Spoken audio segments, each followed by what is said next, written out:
So sometimes our Connect, Create and Celebrate service, we like to do our Bible reading a little bit differently to the traditional way. So today, instead of our reading, which was supposed to be from Matthew 9, we're going to watch a TV reenactment of this scene from a series called The Chosen. Now, can I have a show of hands here? Who's seen this TV series, The Chosen? Okay, we've got three people, I think, in here who've seen it. If you haven't seen it, I really would recommend it. With all TV series, you know, there's a little bit of creative license there, but it is really close to how it's written in the Bible. And, you know, sometimes when I'm tired, I really don't want to read, and it's just a really good way of seeing about and hearing about the life of Jesus through TV. So this scene is going to be about Matthew the tax collector, and just a little bit of context before we watch it. So Matthew, you know, is working as a tax collector, and he's hated by the people in the society that he works because they believe that he's in some ways betraying his people. It's a very dishonourable profession. And then in this scene, he meets Jesus, and Jesus calls him to follow him. So yeah, Sarah, if you could please have this. We live in the same world, Matthew. Next. Besides, what else are you going to do with a mind like yours?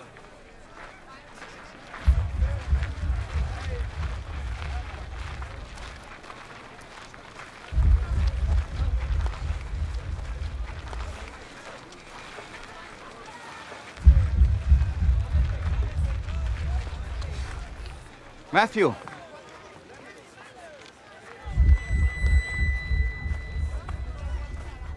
Matthew, son of Alphaeus.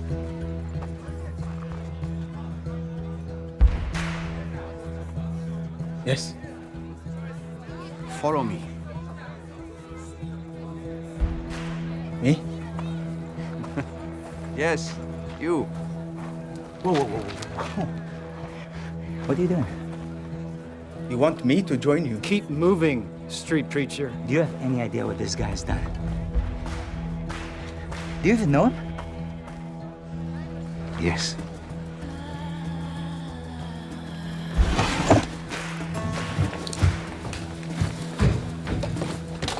Listen, I said to... What are you doing? Where do you think you're going? Guys, let me go. Have you lost your mind? You have money. Quintus protects you. No Jew lives as good as you. You're gonna throw it all away. Yes.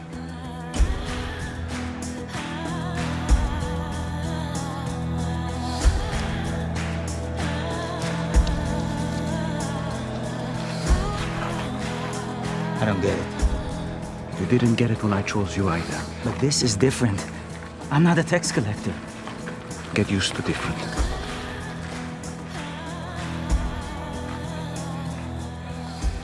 I'm glad we passed by your booth today, Matthew. Yes. Shall we? We have a celebration to prepare for. You will regret this, Matthew. What's the tablet for? I grabbed it without thinking. You can put it back. No, keep it. You may yet find use for it. Where are we going? A dinner party. I'm not welcome at dinner parties. Well, that's not going to be a problem tonight. You're the host. So, that was from The Chosen, really great TV series, do recommend it. And I think that in the modern day, when we hear that Matthew was a tax collector, we can really miss how scandalous and shocking this story really was. Because even in our day, you know, tax isn't such a popular thing. I know when I get a notification on my phone and it's from HMRC, it's our British tax collection agency, it's not a feeling of joy that rushes through my body. And I think sometimes maybe we think, oh, well, Matthew maybe was just someone who worked for something like HMRC, you know, someone who was just doing their job, maybe slightly annoying. Sorry, no one here works for HMRC, right? I haven't just... Good. So no, Matthew really wasn't like someone who worked for the tax agency today. He was someone who was collecting taxes for the Romans, who were more or less a foreign power, who had came to, his country's land and occupied it. And he himself had become very wealthy by taking extra money at the expense of his own people. So in that time, rightly so probably for lots of people, they didn't just see Matthew as mildly annoying. They didn't just see him maybe as a guy who wasn't the most honest guy there is. Many people would have viewed him, as a traitor who sided with the enemy over his own people. And you see, if you were to make a list of people that a good man at that time might want to spend time with, Matthew would have probably been very near the bottom of that list. And yet Jesus, our God Jesus, he walks straight up to him and says, "Follow me." And he eats with him too, which was something that was very important to them back then, sharing a meal with someone. As you can imagine, not everyone was very happy about this. Some people were very, very uncomfortable about Jesus, what Jesus was doing. And in particular, there was one group of people called the Pharisees, and they began to ask questions. And I think one thing I want to say about the Pharisees first, sometimes, in these Bible stories, they come across in maybe a negative way, or we only see that side. But actually, it's important to remember something. These people, they studied scripture, they prayed. Many of them wanted to sincerely obey God's commands. And while they may sometimes be wrong in their understanding, they weren't, obviously bad or something like that. And if we're really honest with ourselves, if we'd been living back then too, we would have probably asked the very same questions that they did. Why is this man Jesus eating with this man who has done very, very bad things? And I think this passage, this story in the Bible, it challenges us because it's very easy for us to love people who, to us, are easy to love.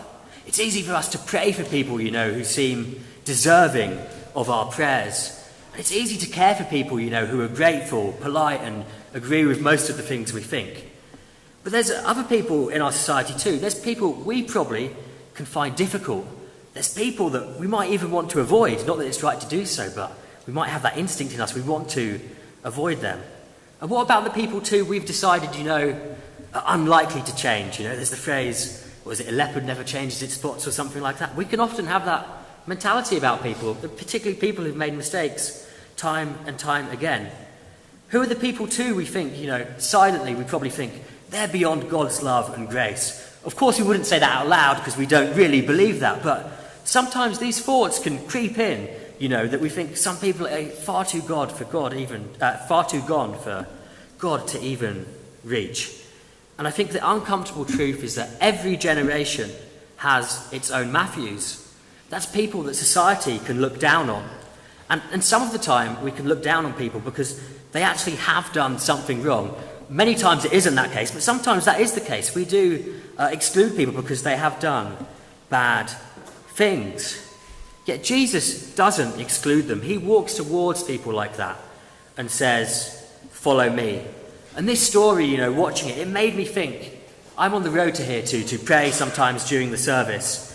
And when we pray here, we do usually pray for people that a lot of people would consider outsiders, victims of war, vulnerable groups. This is absolutely right to do this, absolutely right. But sometimes, this can be quite comfortable because we don't find them offensive. A lot of them actually kind of like these people. And there's a different kind of group of people, I think, who can be excluded sometimes. And this Bible story really does challenge me, and it does highlight that. When was the last time I stood at the front here and prayed, or in my own life at home, I prayed for someone that maybe I have an instinct not to like? I mean, I know theoretically we should do that, Jesus tells us to do that, but how often do we actually do that? I used to live in Ukraine, my wife is Ukrainian, and often there we'd always, pray for Ukraine. This is like a wonderful thing to do as well. I'm not saying it's wrong to do that. But the Bible tells us we have to love our enemies and pray for our enemies too. This doesn't mean that we agree with our enemies, we say what they're doing is right, absolutely not. We can absolutely tell people if they're doing something wrong, we can tell them that. But we're still called to pray for our enemies and love our enemies too. So my question to you today is, who is the Matthew, or who are the Matthews in your lives? Because, the Pharisees and lots of people actually, not just them, would have looked at Matthew and they would have seen someone who, is a traitor, a sinner, someone who made a mess of his own life. And in some sense, this wasn't wrong. But Jesus looked at Matthew and he saw something completely different. He saw someone who is still wonderfully made by God and worthy of calling into his kingdom. Jesus had come for people like Matthew, and he's come for all of us too, without exception, to invite us into his kingdom. In Jesus' day, many people thought what made someone acceptable before God was their behaviour, their reputation, even their background. But through this story we see something else. We see something else, which is not that what mattered most was not who Matthew was, but who Jesus was.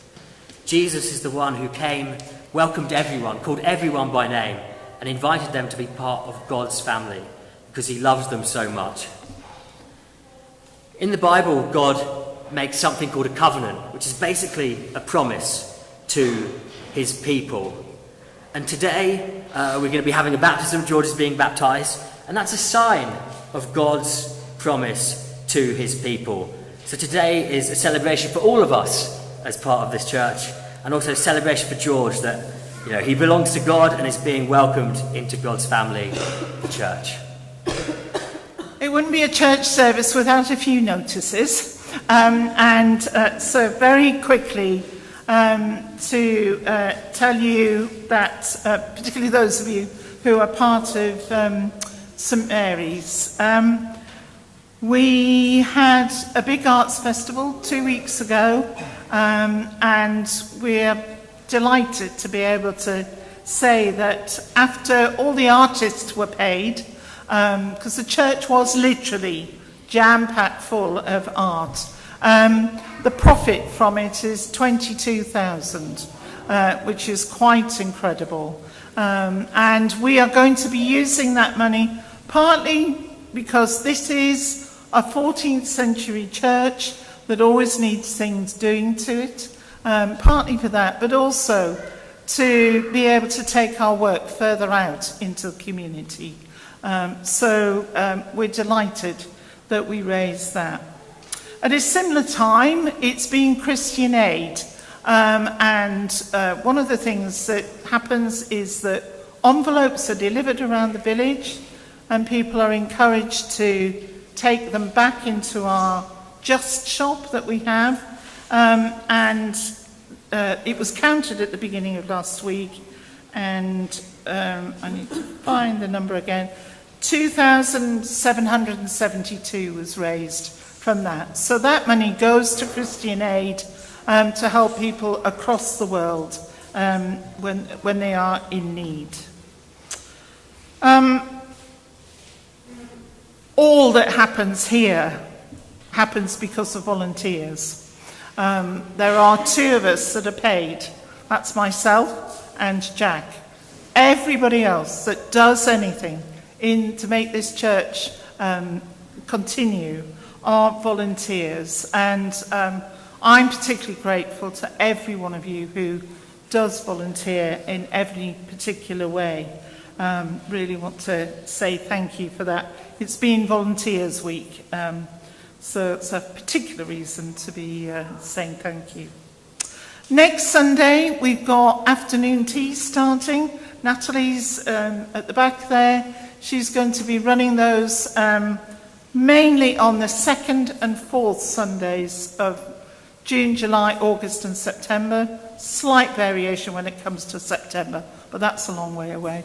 So 2:30 to 4:30.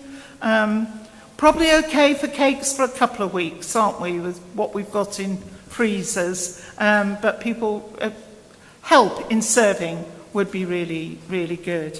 And after the afternoon tea next week, we've got the confirmation service. 17 people from across the deanery are being confirmed by Bishop Dave coming here. So people can have their cup of tea and then come and be here for the confirmation service. Please be paying for Zerka, who is Jack's wife, who's in Ukraine at the moment, and Christina, who's part of our congregation, who are both being confirmed next week.